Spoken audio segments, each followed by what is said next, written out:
কি দিয়ে শুরু করব কবিতা? নিভে যাওয়া সন্ধে আর বিষণ্ণ শহরটা উৎসবের পথে। কি দিয়ে শুরু করব সে কথা? শ্যাওলার পাশ ঘেঁষে একলা থেকে যাই আমি তোমার সাথে। সতীর 52 পিঠের প্রতিবাদ সংক্রমিত হয় মেরুদণ্ডে, অথচ গত 52 দিন আমার তিলোত্তমা কাঁদছে শূন্যতা,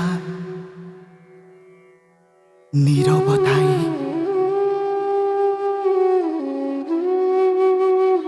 ভাতের হাঁড়ি দায়বদ্ধতায় ক্রমশ মানুষ ক্লান্ত। সময়ের উচ্চারণে ইদানিং তেতো জীব। জীবনকে মাছের কাঁটার মতো বেছে মানুষগুলো বেঁচে,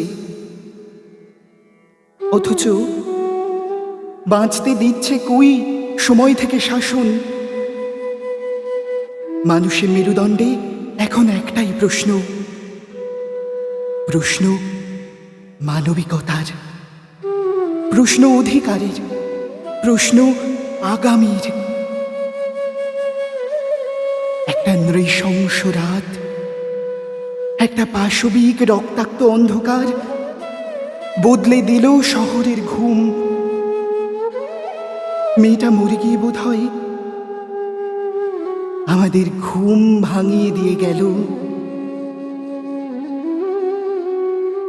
রাজপথ জুড়ে কঙ্কাল, মেরুদণ্ডের ম্যানিফেস্টে আড়ষ্ট জীবন আজ শুধুই অপেক্ষায়। নিরাপত্তাহীন শহরে আজ মায়ের আগমনী, কিন্তু কে থাকবে পাহারায়? কে দেবে নিরাপত্তা? সত্যিই তো মাও যে মেয়ে। তাই ঘুম ভাঙা মানুষগুলো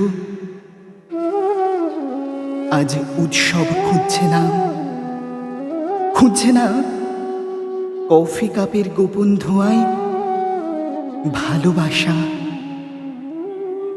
আজ সারা শহরের মানুষ ছেলে ভোলানোতে ভুলছে না, ভুলছে না তিলোত্তমাকে। তার মৃত্যুর গত 52 দিন, সে দিন কিংবা রাত, সে বোধন কিংবা মহালয়া, আসলে নিরাপত্তাহীন মানুষের সমস্ত রাত জানে বিষ, আরো বিষ। সে বিষের মানে। সুতরাং বিষণ্ণ এক উৎসবে আমাদের পা, কিন্তু এ যে উৎসব নয়, এ যে সময়ের অপেক্ষা। ধন্যবাদ।